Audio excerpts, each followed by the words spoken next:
Chapter 12 नियतिवाद। नियति तथा भवितव्य। वस्तु की कार्य व्यवस्था में चौथा और पांचवा अंग है नियति तथा भवितव्य। आध्यात्मिक प्रकरणों में यह विषय सबसे अधिक जटिल तथा विवादग्रस्त है। यह प्रकरण सुनकर आपको ऐसा लगेगा मानो पहले कहे गए निमित्त व पुरुषार्थ वाले अंगों पर पानी ही फेरा जा रहा हो, पर वास्तव में ऐसा अभिप्राय नहीं है। सर्व अंगों को युगपत कहा जाना संभव नहीं है, इसलिए एक एक अंग को पृथक पृथक ग्रहण करके कहा जा रहा है। पहले जब स्वभाव की बात कही थी, तब केवल उसी का पक्ष किया था, अन्य अंगों का नहीं। इसी प्रकार जब निमित्त व पुरुषार्थ का नंबर आया, तो उनका ही पक्ष किया गया, अन्य अंगों का नहीं। अब नियति व भवितव्य की बात आई है, अतः इस प्रकरण में केवल इन्हीं का पक्ष किया जाएगा, अन्य अंगों का नहीं। वचनों के द्वारा एक समय में एक ही अंग का प्रतिपादन किया जाना शक्य है, इसीलिए वचन सर्वथा एकांत रूप होते हैं। एक पक्ष को पकड़कर उसका ही कथन करना और अन्य अंगों का कथन उस समय पीछे डाल देना, इसको आगम में नय कहते हैं। यदि इसमें से दूसरे अंगों का अभिप्राय सर्वथा लोप कर दिया जाए, तो यह नय दुर्नय या एकांत कहलाती है। और यदि अभिप्राय में अन्य अंगों की मैत्री बराबर बनी रहे, तो सुनय कहलाती है। एकांत या दुर्नय व्यक्ति के अधः पतन का कारण है, क्योंकि वह उसमें पक्षपात उत्पन्न कर देती है। परंतु सुनय वस्तु व्यवस्था का ठीक ठीक निर्णय करा के व्यक्ति के ज्ञान को व्यापक व सरल बना देती है, पक्षपात का विनाश करती है। अतः नियति के इस प्रकरण को सुनकर केवल इसी का पक्ष पकड़ लेना योग्य नहीं है, बल्कि जैसा कि आगे समन्वय करते समय पांचों अंगों की मैत्री दर्शाई जाएगी, उसी प्रकार ज्ञान में सर्व अंगों को अवकाश देते हुए वस्तु व्यवस्था में सर्व को ही युगपत देखने का प्रयत्न करना। अन्यथा पहले सर्व कथन पर इस नियति से अवश्य ही पानी फिर जाएगा। कर्मधारा रूप मानवीय अहंकार पर यह नियति इतनी कड़ी चोट है कि उसे वह सहन नहीं कर सकता और बड़े जोर से चीखने लगता है। इस नियति से कांपता हुआ वह कभी आगम की दुहाई देता है और कभी पुरुषार्थ व कर्तव्य की, कभी निज स्वतंत्रता का द्वार खटखटाता है और कभी प्रत्यक्ष रूप से दृष्ट कार्यों की साक्षी दिलाता है, कभी निमित्तों से रक्षा की प्रार्थना करता है और कभी स्वच्छंदाचार का भय दिखता है। गरज उस तत्व को पचाना तो दूर, उसके सुनने की भी शक्ति आज के मानव में नहीं है। उसके सुनते ही हृदय में खलबली उत्पन्न हो जाती है, मन बौखला जाता है और शंकाओं का तूफान उमड़ पड़ता है। अतः भाई, इन शंकाओं को कुछ देर के लिए दबाकर धैर्यपूर्वक सुनने का प्रयत्न कर। विश्वास दिलाता हूं कि अंत में तेरी सब शंकाएं दूर हो जाएंगी। नियति शब्द काल सूचक है और भवितव्य भाव सूचक। नियति का अर्थ है निश्चित समय पर किसी कार्य का होना, और भवितव्य का अर्थ है वह कार्य जो कि उस निश्चित समय में होने योग्य है। नियति का निर्देश आगम में काल लब्धि शब्द द्वारा किया गया है और सौराष्ट्र से आने वाली क्रमबद्धता की गुजार इसी की ओर संकेत करती है। नियति या निश्चित समय द्रव्य, क्षेत्र, काल, भाव, निमित्त व पुरुषार्थ सब पर लागू होता है। अर्थात जिस द्रव्य में कार्य या अवस्था उत्पन्न होनी होती है, वह उस समय निश्चित रूप से वही होता है। जिस स्थान पर वह कार्य होना है, वह क्षेत्र भी उस समय निश्चित रूप से वही होता है। जिस समय में वह कार्य होना होता है, वह समय भी निश्चित रूप से वही होता है। जिस प्रकार का तथा जो कार्य होना होता है, वह कार्य या भवितव्य भी उस समय वही होता है। जिस निमित्त से होना होता है वह निमित्त भी उस समय वही होता है, और जिस प्रकार के पुरुषार्थ द्वारा होना होता है वह भी उस समय निश्चित रूप से वही होता है। दूसरे शब्दों में यूं कह लीजिए कि जिस पदार्थ को जहां, जब, जिस प्रकार से, जिस निमित्त के द्वारा, जिस प्रकार के पुरुषार्थ द्वारा जो कार्य या भवितव्य करना होता है वह पदार्थ वहां, तब, उसी प्रकार से, उसी निमित्त के द्वारा, उसी प्रकार के पुरुषार्थ द्वारा वही कार्य या भवितव्य निश्चित रूप से करता है। इसमें जिनेंद्र या देवेंद्र कोई भी फेर फार करने को समर्थ नहीं है। ऐसी इस सिद्धांत की निर्भीक घोषणा है। देख, इस बात को सुनते ही उथल पथल मचने लगी तेरे भीतर। पहला, पुरुषार्थ का अभाव हो जाएगा। दूसरा, मोक्ष जब होना होगा हो जाएगा, साधना क्यों करूं। तीसरा, नियति के अधीन होकर पंगु बन जाऊंगा मैं। चौथा, सब कुछ नियत है तो निमित्तों के ग्रहण त्याग की भी क्या आवश्यकता रह जाएगी हमें जीवन के प्रत्येक कार्य में। पांचवा, अकाल मृत्यु नाम की कोई चीज नहीं रह जाएगी। छठा, आगम में नियतिवाद को मिथ्यात्व कहा गया है, उसके साथ विरोध आएगा। सातवां, नियति को स्वीकार कर लेने पर वस्तु परतंत्र हो जाएगी। इत्यादि इत्यादि अनेकों प्रश्न उठने लगे तेरे हृदय में। तेरा कोई दोष नहीं, विषय ही अति जटिल है। यदि समझना है तो इन शंकाओं को कुछ देर के लिए दबा, ज्ञान को सरल कर, अहंकार को पीछे हटा, व्यापक दृष्टि उत्पन्न कर, कर्म धारा की ओर से हट, पूर्वोक्त ज्ञान धारा में प्रवेश पा, क्योंकि यह विषय कर्म धारा का नहीं है, ज्ञान धारा का है।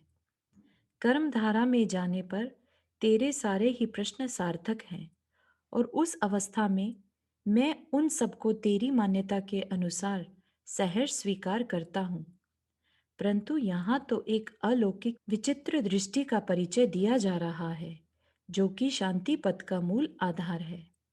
और सब बातें तो देखी जानी जाती हैं, परंतु यह बात सर्वथा अपरिचित है, इसलिए अनोखी लगती है।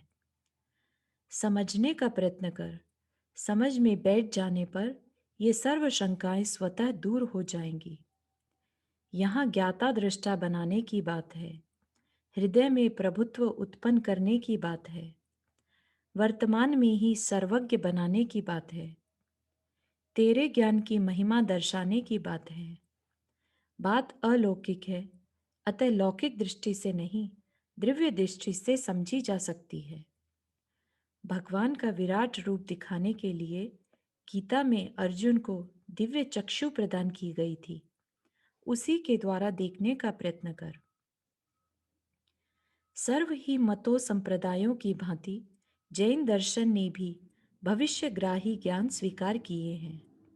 भविष्य में होने वाले किसी कार्य तथा संयोगों आदि को वर्तमान में ही प्रत्यक्ष तथा निश्चित रूप से जानने वाले ज्ञान को भविष्यग्राही ज्ञान कहते हैं। यद्यपि वर्तमान में इन ज्ञानों का प्रत्यक्ष नहीं होता है, परंतु सर्व ही संप्रदायों के आगमों में उसकी सत्ता पर विश्वास अवश्य किया जाता है। एक ज्ञान तो ऐसा है कि आगे होने वाले घटपट आदि दृष्ट कार्यों को, अथवा मानवीय व्यापार धंधों को, अथवा जन्म मरण को, अथवा धन की लाभ हानि को, अथवा शत्रु मित्र या अन्य पदार्थों के संयोग वियोग को, तथा इसी प्रकार के अन्य भी अनेकों स्थूल कार्य को कई वर्ष पहले से जान लेता है। ऐसे ज्ञान को अवधि ज्ञान कहते हैं। यह ज्ञान इन सर्व कार्यों को वर्तमान में ही प्रत्यक्षवत देखता है। ज्योतिष ज्ञान भी इन सर्व कार्यों का पहले से निश्चित अनुमान लगा लेता है। यह यद्यपि अवधि ज्ञानवत प्रत्यक्ष नहीं होता, परंतु निश्चित अवश्य होता है जैसे कि सूर्य ग्रहण का निश्चित समय बताने वाला ज्ञान। इसको आगम में निमित्त ज्ञान कहते हैं।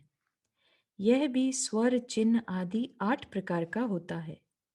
के भय से यहाँ उनके भेद प्रभेद कहना इष्ट नहीं है।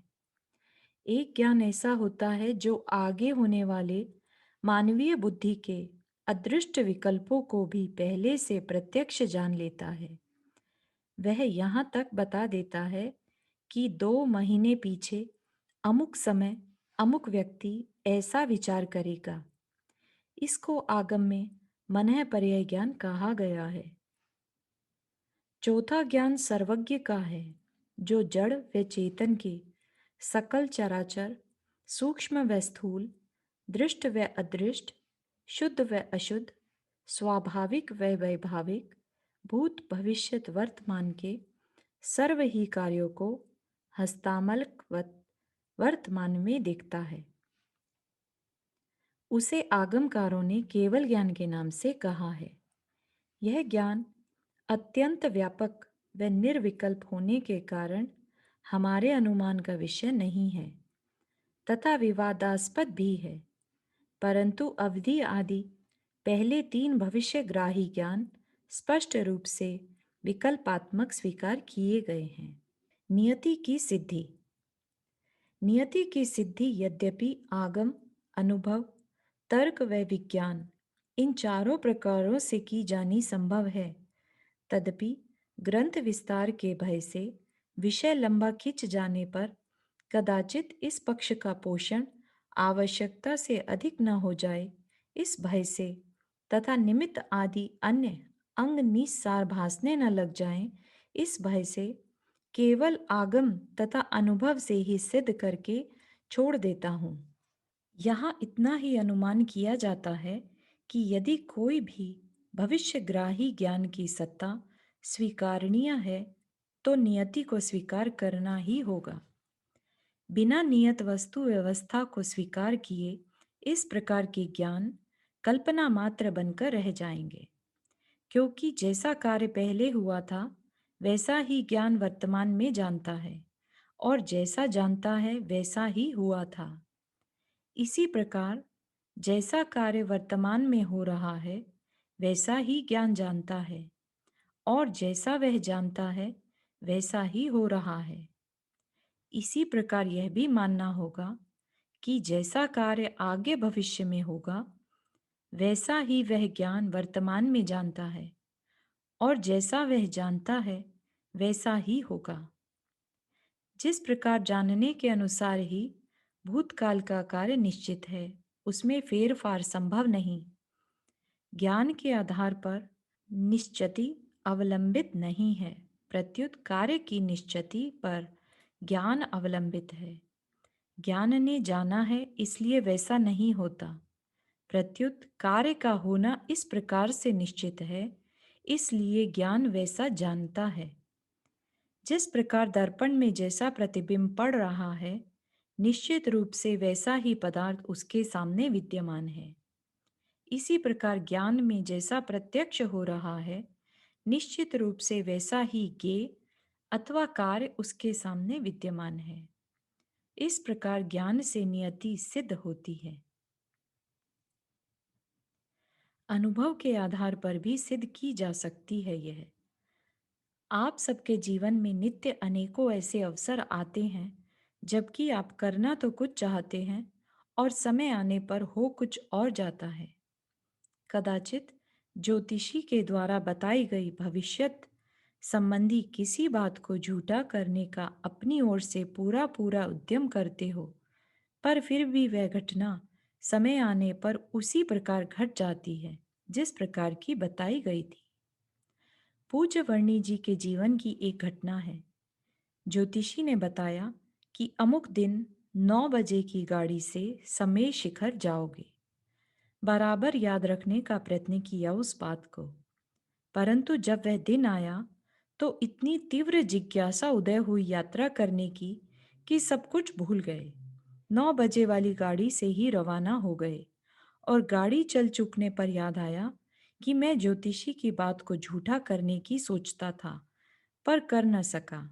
न चाहते हुए भी समय आने पर आपको कदाचित कोई ऐसा कार्य करना पड़ जाता है जिसका आपको पहले भान तक नहीं था।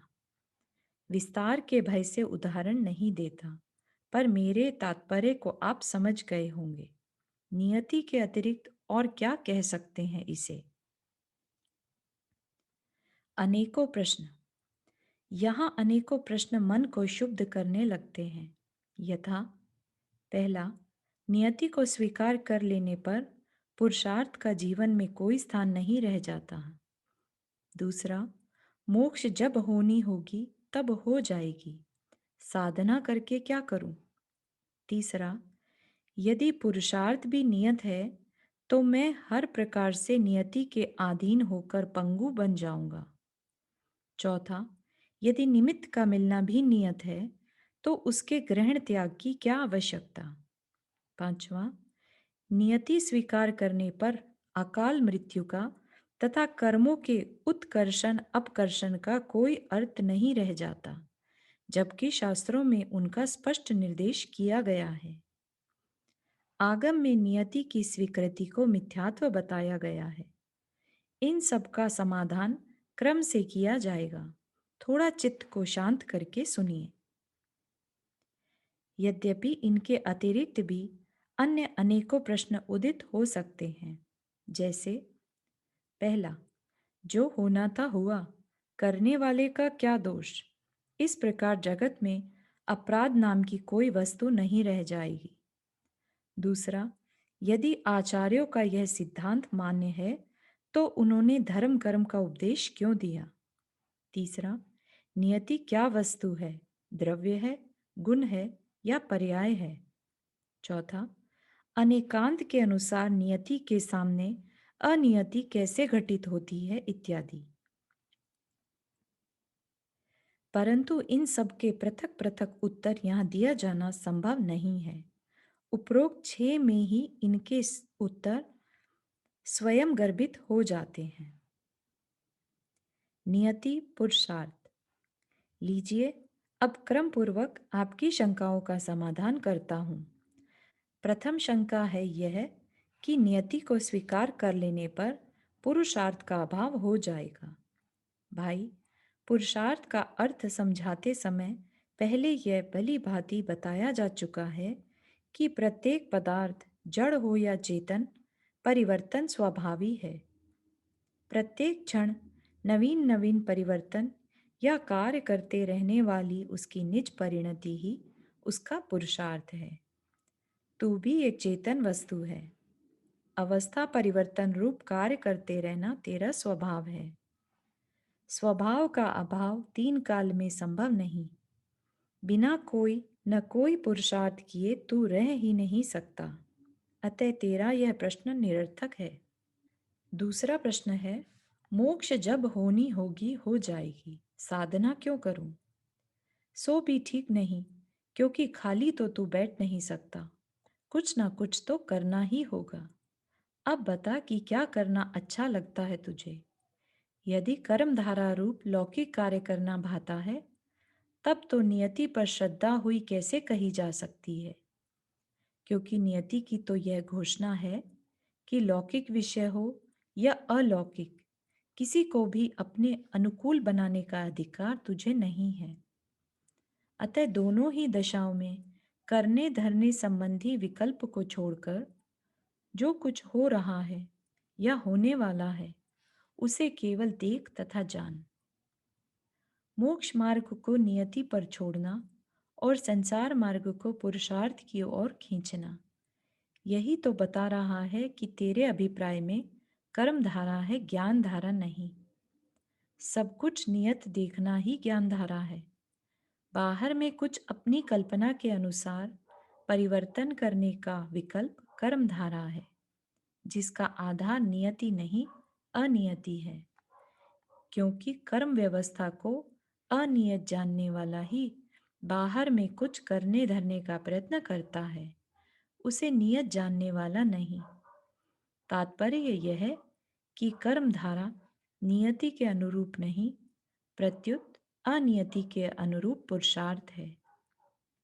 दोनों ही दशाओं में पुरुषार्थ बाधित नहीं होता।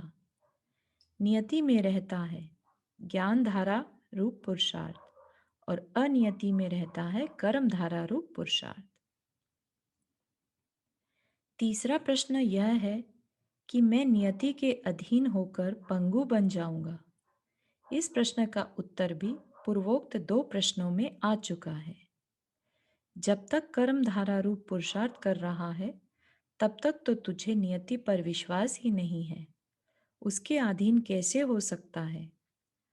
और जब नियति पर विश्वास करके उसके अधीन बन जाएगा तो उस समय ज्ञान धारा रूप पुरुषार्थ करता हुआ तू पंगु कैसे बनेगा?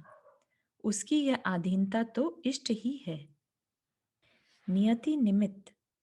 अब चौथा प्रश्न है कि निमित्तों का मिलना तो यदि नियति ही है तो फिर उनको ग्रहण त्याग करने की आवश्यकता ही क्या? इस प्रश्न का उत्तर देने से पहले हम तुझसे पूछना चाहते हैं कि यह प्रश्न किस रुचि से कर रहा है, ज्ञान धारा की रुचि से या कर्म धारा की रुचि से? ऐसा प्रतीत होता है कि अंदर में तो रुचि पड़ी है कर्म धारा की और बाहर में बात कर रहा है ज्ञान धारा के विषयभूत नियति की। मेल बैठे तो कैसे बैठे? किसी भी कार्य करने की प्रेरणा नियति नहीं, रुचि देती है। देख, वर्तमान में तुझे धन कमाने की रुचि है तो तू उसी प्रकार की प्रवृत्ति भी करता है। उपार्जित धन का उपयोग करने के लिए तद अनुकूल विषय सामग्री का संग्रह करता है और उस भोग के आधारभूत इस शरीर को स्वस्थ रखने का प्रयत्न भी करता है। इस प्रकार से इन सकल निमित्तों के प्रति प्रवृत्त होना ही तो धन उपार्जन विषयक पुरुषार्थ है या कुछ और इस पुरुषार्थ के फलस्वरूप धन तथा विषय सामग्री की प्राप्ति का होना ही है उसका फल या भवितव्य। इस प्रकार के पुरुषार्थ पर से तेरी अंतरंग श्रद्धा का तथा रुचि का परिचय मिलता है। यदि यह रुचि बदलकर शांति प्राप्ति की दिशा के प्रति झुक जाए तो उसके लिए तू कुछ प्रयत्न करेगा या नहीं? क्या सर्वथा निठल्ला बैठ जाना संभव है? मन से, वचन से तथा काय से, तीनों से कुछ न कुछ तो करेगा ही। या तो सर्व मानसिक विकल्पों को हटाकर ज्ञान धारा में निश्चल रहने का प्रयत्न करेगा और यदि वैसी सामर्थ्य नहीं है तो देव गुरु शास्त्र की शरण में जाकर तद अनुकूल कोई धार्मिक अनुष्ठान करेगा। इस दिशा में तीसरा कोई कार्य किया जाना संभव नहीं। साक्षात रूप से ज्ञान धारा में निश्चल रहने को तो अभी तू समर्थ नहीं है, इसलिए तद अनुकूल कर्म धारा रूप कोई व्यावहारिक पुरुषार्थ ही कर सकता है और सकल व्यावहारिक पुरुषार्थ का स्वरूप है वही जो कि धन उपार्जन की दिशा में ऊपर बताया जा चुका है, अर्थात अनुकूल निमित्तों का ग्रहण और प्रतिकूल का त्याग। अतः यह कैसे संभव है कि धर्म या शांति की रुचि जागृत हो जाने पर और कर्मधारा की भूमि पर स्थित रहते हुए तू धर्म के साधक निमित्तों का ग्रहण तथा उसके बाधक निमित्तों का त्याग न करे? यही तेरा इस दिशा का पुरुषार्थ है जो कि यह बता रहा है कि नियति या काल लब्धि अब सुधर गई है तेरी। पुरुषार्थ के फलस्वरूप धीरे धीरे विकल्पों की निवृत्ति पूर्वक तेरा ज्ञान धारा में प्रविष्ट हो जाना निश्चित है और यही है इस पुरुषार्थ का भवितव्य। तात्पर्य यह है कि यदि तू देव गुरु शास्त्र आदि की शरण में जाकर अपनी शक्ति के अनुसार धार्मिक अनुष्ठानों में प्रवृत्त होने का प्रयत्न करे तो अवश्य ही मोक्ष का पात्र बन जाए। इसी में नियति दर्शक ज्ञान धारा की रुचि भी स्वतः सिद्ध है। निमित्त आदि का ग्रहण त्याग तो करता रहे धन उपार्जन की दिशा वाला और बात करता रहे नियति की तथा ज्ञान धारा की, यह तो नियति की स्वीकृति कहलाती नहीं। यथाशक्ति धन उपार्जन की दिशा वाले कार्यों से हटकर धार्मिक दिशा वाले कार्यों में प्रवृत्त होने का पूरा पूरा प्रयत्न करे तो उसी में नियति की अनुक्त स्वीकृति निहित है, क्योंकि ऐसा करने से ही तेरी बुद्धि धीरे धीरे विकल्पों से हटकर ज्ञान धारा में प्रवेश पाने के योग्य होती चली जाएगी। जानने, श्रद्धा करने तथा प्रवृत्ति करने में बड़ा अंतर है। जाना कुछ और जाता है और किया कुछ और जाता है। जाना तो जाता है धन उपार्जन और दुकान में माल भरने के लिए किया जाता है धन व्यय। इसी प्रकार जानी तो जाती है ज्ञान धारा वाली निर्विकल्पता और प्रवृत्ति की जाती है तद अनुकूल निमित्तों के ग्रहण त्याग रूप विकल्पों की। इसी प्रवृत्ति में पड़ी है नियति की स्वीकृति, क्योंकि विकल्पात्मक होते हुए भी इस प्रकार की प्रवृत्ति का लक्ष्य है निर्विकल्पता। इस लक्ष्य की पूर्ति का यहाँ सर्वथा अभाव हो ऐसा भी नहीं है। आंशिक रूप से उसकी प्राप्ति भी बराबर हो ही रही है। लौकिक दिशा वाली तीव्र कर्मधारा धीरे धीरे विराम पाती जा रही है और शांति की दिशा वाली मंद ज्ञान धारा धीरे धीरे उदित होती जा रही है। अकाल मृत्यु। पांचवा प्रश्न है अकाल मृत्यु संबंधी। समय से पहले विष भक्षण आदि से होने वाली मृत्यु को अकाल मृत्यु कहते हैं। कर्म सिद्धांत के अंतर्गत पूर्वबद्ध कर्मों की स्थिति आदि के घटने बढ़ने को अपकर्षण व उत्कर्षण कहते हैं और प्रकृति के बदल जाने को संक्रमण कहते हैं। समय से पहले कर्म को उदय में लाना उदीरना कहलाती है और समय से पहले उन्हें झाड़ देना निर्जरा कहलाती है। आगम कथित ये सब विषय नियति के बाधक हैं, ऐसी आशंका भी करनी योग्य नहीं, क्योंकि उसका उत्तर तो वही उपरोक्त विकल्प है जिसके आने पर तद अनुरूप ही प्रवृत्ति स्वतः होती है। तीव्र क्रोध आने पर ही विष भक्षण आदि का कार्य होता है, उसके अभाव में नहीं। इसी प्रकार अपकर्षण, उदीर्णा व निर्जरा आदि के संबंध में भी जानना, क्योंकि अकाल मृत्यु का अर्थ आयु कर्म की उदीर्णा के अतिरिक्त और कुछ नहीं है। अकाल तो केवल इसलिए कही जाती है कि जितनी आयु बंधी उतनी स्थिति पूरी नहीं की। वास्तव में कोई भी कर्म ऐसा नहीं जिसकी स्थिति बंध के अनुसार ही उदय में आती हो। बुद्धिहीन सूक्ष्म प्राणियों में भी ये उत्कर्षण आदि बराबर हो रहे हैं। जैसा जैसा विकल्प उस समय आता है, वैसी वैसी प्रवृत्ति ही उस समय होती है। फलस्वरूप वैसा वैसा ही नवीन बंध व उत्कर्षण आदि होता है। उत्कर्षण आदि के परिणाम कोई और हो और बंध के कोई और, ऐसा नहीं है। एक समय के जिस एक परिणाम या प्रवृत्ति से बंध होता है, उसी से उसी समय यथा योग्य उत्कर्षण अपकर्षण आदि भी होते हैं। अतः इनसे नियति बाधित नहीं हो सकती। आगम आज्ञा। छठा प्रश्न यह है कि नियति की स्वीकृति को आगम में मिथ्यात्व बताया गया है, सो भाई यह भी दृष्टि की संकीर्णता के कारण ही निकल रही है। गोमट सार आदि ग्रंथों में जहाँ इसे मिथ्यात्व बताया है, वहाँ यह देख कि प्रकरण क्या चल रहा है और फिर उसके अनुसार ही उसका अर्थ लगा। आश्चर्य होगा यह सुनकर कि जहाँ पर तुझे नियति का निषेध दिख रहा है, वहां पर ही तुझे नियति का समर्थन दिखने लगेगा। सो कैसे, वही बताता हूं। वहां पर प्रकरण एकांत मिथ्यात्व का है, जिसके 363 भेद करके दिखाए हैं। अस्ति नास्ति आदि सप्तभंग, जीव आदि सप्त तत्व या नव पदार्थ, नित्य अनित्य आदि विकल्प तथा लोक में प्रसिद्ध 8 वादों को परस्पर में गुणा करके क्रियावादियों आदि के अनेकों भंग बनाए गए हैं, जिन सबका जोड़ 363 होता है।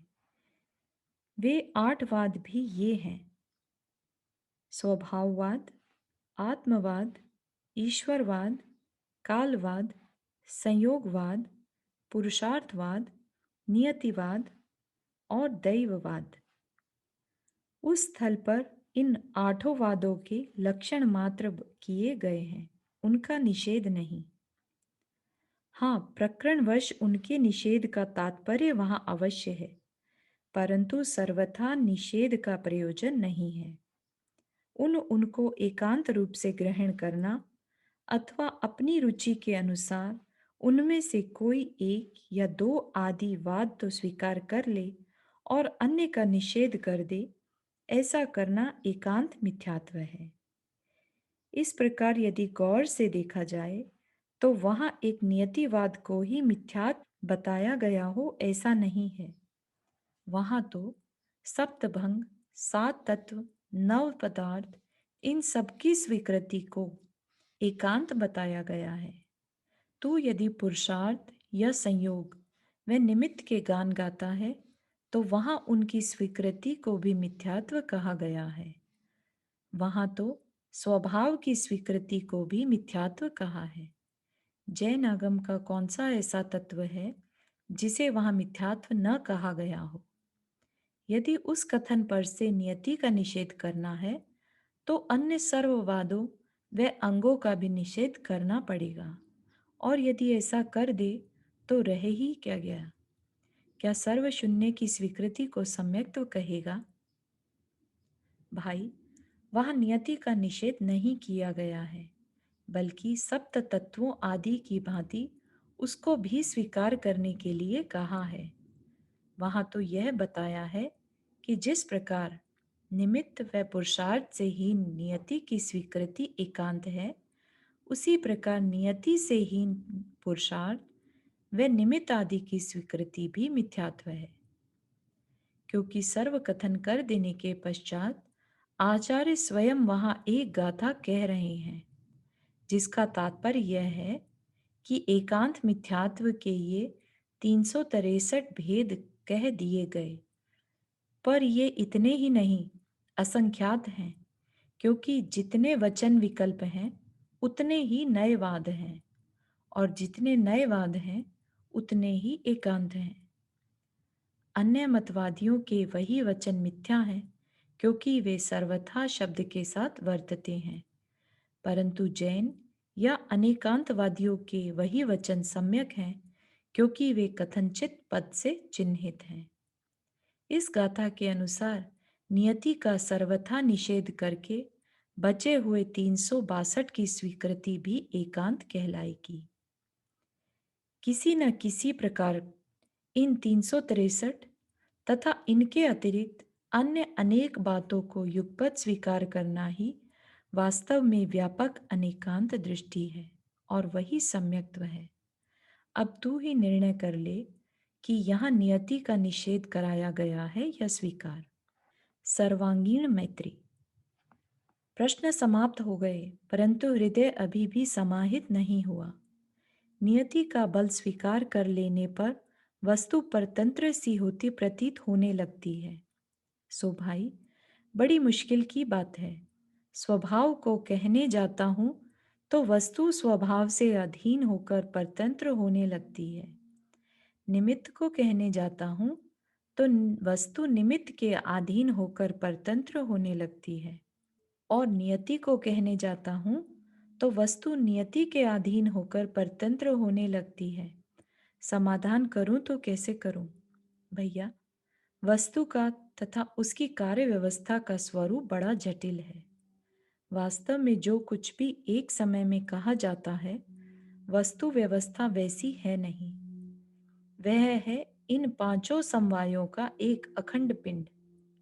केवल ज्ञानधारा ही समर्थ है उसे देखने के लिए, जिसका उल्लेख निमित्तोपादन मैत्री में पहले किया जा चुका है। किसी भी कार्य के लिए अनेकों कारण कूटों की आवश्यकता होती है। यहाँ तो केवल 5 ही का उल्लेख किया गया है। उसमें तो अनंतों अंग एक ही समय पड़े हैं। जब तक वस्तु को पढ़ने का प्रयत्न न करेगा, प्रश्न उठते ही रहेंगे।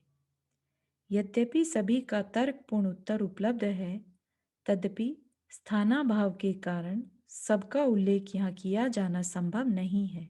सभी बातों को युगपत देखें तो स्वतः सबका समाधान प्राप्त हो जाए। किसी एक मशीन के पुर्जे यथास्थान जड़े रहते हुए भी यदि उसमें से एक छोटी सी कील निकाल दी जाए तो सब घोटमटाला हो जाएगा। भले ही पैसे की दृष्टि से उसका मूल्य न के बराबर हो, परंतु मशीन की कार्य व्यवस्था में उसका भी उतना ही मूल्य है जितना कि किसी बड़ी भारी गरारी का। इसी प्रकार विश्व की सहज कार्य व्यवस्था में सभी अंगों या समवायों का समान मूल्य है, न किसी का कम न अधिक। भले ही तत्वदृष्टा की दृष्टि में निमित्त का कोई मूल्य न हो, परंतु वस्तु की कार्य व्यवस्था में उसकी उपेक्षा नहीं की जा सकती, और इसी प्रकार अन्य अंगों की भी। अतः शब्दों की खींचतान छोड़कर साक्षी भाव से इस आभ्यंतर जगत का तमाशा देख। इन पांचों समवायों में वस्तु का उत्पाद व्यय द्रव्य स्वभाव तो त्रिकाल सत है, और इसलिए उसमें कुछ भी किए जाने का प्रश्न नहीं। नियति कोई वस्तुभूत पदार्थ नहीं है, न वह कोई द्रव्य है, न किसी द्रव्य का कोई गुण है, और न किसी की कोई पर्याय। वह है उस काल का नाम जिसमें कि कोई विवक्षित कार्य सिद्ध होना होता है। इस प्रकार भवितव्य भी है मात्र उस कार्य का नाम जो उस काल में सिद्ध होना होता है। अतः इन दोनों अंगों में भी व्यक्ति को करने के लिए कुछ नहीं है। अब रह गए निमित्त तथा पुरुषार्थ। तथा निमित्त के रूप में यह गुरुवाणी तथा तेरे अपने ज्ञान की शक्ति वर्तमान में तुझे सहज प्राप्त है, इसीलिए उसे प्राप्त करने के लिए भी तुझे कुछ करना नहीं है। प्राप्त को प्राप्त करने का प्रयत्न कौन करता है? रह गया अकेला पुरुषार्थ, वही करने की बात है। गुरुवाणी रूप इस निमित्त की शरण में जाकर उसकी आज्ञानुसार सत्य पुरुषार्थ करे तो ये निमित्त भी सार्थक है, अन्यथा तेरे लिए वे निमित्त भी नहीं कहे जा सकते। परंतु पुरुषार्थ क्या? इस बात का उत्तर पहले दिया जा चुका है। तीव्र लौकिक कर्मधारा से हटकर मंद कर्मधारा का और धार्मिक क्रियाओं का आश्रय ले। फिर उससे भी हटकर साक्षात ज्ञान धारा में प्रवेश कर और साक्षी भाव से इस जगत का तमाशा देख। यही है सत्य पुरुषार्थ। और यदि कदाचित इन पांचों में से कोई भी एक आकर अपनी शेखी बघारने लगे तथा अपनी सहवर्ती अन्य समवायों का तिरस्कार करने लगे तो इस प्रकार समझाकर उन्हें शांत कर देना चाहिए। जब स्वभाव का विचार करते हुए तुझे ऐसा प्रतीत होने लगे कि स्वभाव ही सब कुछ है, निमित्त आदि का कुछ मूल्य नहीं है, तो मनता का कर्तव्य है कि वह पुरुषार्थ की ओर देखकर ऐसा विचार करे कि स्वभाव तो एक कालातीत सामान्य बात है। वह तो न कुछ करता है, न किसी को कुछ करने की प्रेरणा देता है। कार्य करना ही मेरे पुरुषार्थ के अधीन है। जब जैसा पुरुषार्थ करूंगा तब वैसा ही कार्य होगा, और यही है उसकी नियति और भवितव्य। जब निमित्त का विचार करते हुए ऐसा प्रतीत होने लगे कि निमित्त ही सर्वे सर्वा है, नियति आदि का मूल्य नहीं, तो मनता का कर्तव्य है कि तत्सहभावी स्वभाव, पुरुषार्थ और नियति, इन तीनों की ओर देखकर ऐसा विचार करे कि यदि मेरा स्वभाव परिणमन करने का न होता तो निमित्त बेचारा क्या करता, अथवा यदि उसके सद्भाव में भी मैं पोस्ती बना बैठा रहता तो वह बेचारा क्या करता। यदि प्रेरक निमित्त आकर यह कहने लगे कि मैं तुझे पुरुषार्थ करने के लिए बाध्य कर रहा हूं, तो साथ में रहने वाली नियति की ओर देखकर तो उसके इस अहंकार को दूर कर दे और उसे कह दे कि जैसी नियति होगी वैसा ही निमित्त आएगा। अपनी मर्जी से कोई भी निमित्त जब चाहे प्राप्त हो जाए, यह संभव नहीं। नियति के अधीन होने के कारण जो स्वयं परतंत्र है वह दूसरे को क्या परतंत्र बनाएगा। जब पुरुषार्थ आकर यह अहंकार करने लगे कि सर्वत्र मेरी ही प्रधानता है, अन्य सर्व बातें तुच्छ हैं, तो मनता का कर्तव्य है कि वह नियति की ओर देखकर उसे समझा दे कि देख भाई, तेरा पक्ष यद्यपि प्रबल है, परंतु तनिक यह विचार के बिना हार्दिक रुचि के भी क्या तू जागृत हो सकता है कभी। और हृदय के राज्य में किसी भी प्रकार की कृत्रिमता को अवकाश नहीं। वह तो समय आने पर स्वतः स्फुरित हो जाती है, न जाने क्यों और कैसे। इस प्रकार रुचि नियति के अधीन है और वही तेरी जननी है। जब जैसी नियति होती है तब वैसी ही रुचि होती है। जब जैसी रुचि होती है तब वैसा ही पुरुषार्थ जागृत होता है। और जब जैसा पुरुषार्थ होता है तब वैसा ही कार्य या भवितव्य होता है। अतः व्यर्थ का गर्व मत कर। जब नियति का विचार करते हुए ऐसा प्रतीत होने लगे कि इसने वस्तु को सर्व ओर से जकड़ लिया है, तो साथ में रहने वाले पुरुषार्थ की ओर देखते हुए उसे यह कहकर शांत कर दे कि हे माता, तू तो कुछ करने की प्रेरणा किसी को देती नहीं। तू तो मात्र उस काल का नाम है जिस काल में कि वह कार्य होना होता है। कार्य करना तो पुरुषार्थ के अधीन है। जब जैसा पुरुषार्थ करूंगा तब वैसी ही मेरी प्रवृत्ति होगी, तब वैसे ही निमित्तों का ग्रहण त्याग होगा। और जब जैसे निमित्तों का ग्रहण त्याग होगा तब वैसे ही कार्य या भवितव्य सिद्ध होगा। जब भवितव्य आकर अपनी डींग हाँकने लगे तो साथ में रहने वाले शेष चार अंगों की ओर देखते हुए उसे यह कहकर जरा डरा दे कि तेरा तो अपना कोई स्वतंत्र स्वरूप ही नहीं है। जहाँ जब जैसा पुरुषार्थ जागृत होकर जैसे कैसे निमित्तों का ग्रहण त्याग करता है, तहाँ तब वैसा ही कार्य सिद्ध हो जाता है और होने योग्य वह कार्य ही तेरा स्वरूप है। इस प्रकार पांचों का युगपत एक दूसरे के साथ गुथे रहना ही वस्तु व्यवस्था है। किसी एक अंग को भी हटा दिया जाए तो कार्य की गति रुक जाए। स्वभाव न हो तो परिवर्तन ही न हो, कार्य कैसे होगा? चाहे जोर लगा ले सब मिलकर। यदि निमित्त न हो तो परिवर्तन ही न हो। काल नामक सामान्य निमित्त न हो तो मृत्तिका में अथवा तंतुओं में सामान्य परिवर्तन न हो, और चक्र चीवर आदि विशेष निमित्त न हो तो उनमें घट रूप या पट रूप विशेष परिवर्तन न हो। स्वभाव या पुरुषार्थ क्या करेंगे बेचारे? यदि पुरुषार्थ न हो तो प्रवृत्ति ही न हो। बैठे रहे स्वभाव निमित्त तथा नियति हाथ पर हाथ रखे।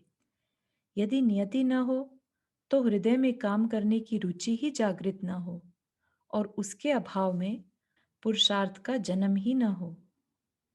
यदि भवितव्य न हो तो कार्य ही न हो, क्योंकि कार्य का नाम ही तो भवितव्य है।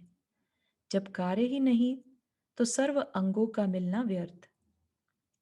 पांचों अंगों से संवेद यही है वस्तु की स्वतंत्र कार्य व्यवस्था, जिसे देखा जा सकता है और देखकर आनंद लूटा जा सकता है केवल ज्ञान धारा के द्वारा। कर्म धारा को आज्ञा नहीं है इसके राज्य में प्रवेश पाने की। अतः अपने ज्ञान को कुछ सरल कर, खींचतान छोड़कर अपने किसी पक्ष के कारण वस्तु स्वरूप का या सिद्धांत का निरादर न कर। पांचों समवायों को यथोचित रूप से स्वीकार कर। वस्तु स्वातंत्र्य का अर्थ यह नहीं कि उसमें निमित्त का कोई स्थान नहीं, और निमित्त की स्वीकृति का यह अर्थ नहीं कि नियति तथा भवितव्य कोई वस्तु नहीं, और न ही नियति या भवितव्य की स्वीकृति का यह अर्थ है कि पुरुषार्थ तथा निमित्त व्यर्थ है। सबको युगपत देखने का प्रयत्न कर, और वह तभी संभव है जबकि तू शब्दों के घरौंदे से निकलकर ऊपर व्योम में चला जाए और वहां स्थिर रहकर देखा करे इस सकल विस्तार का तमाशा।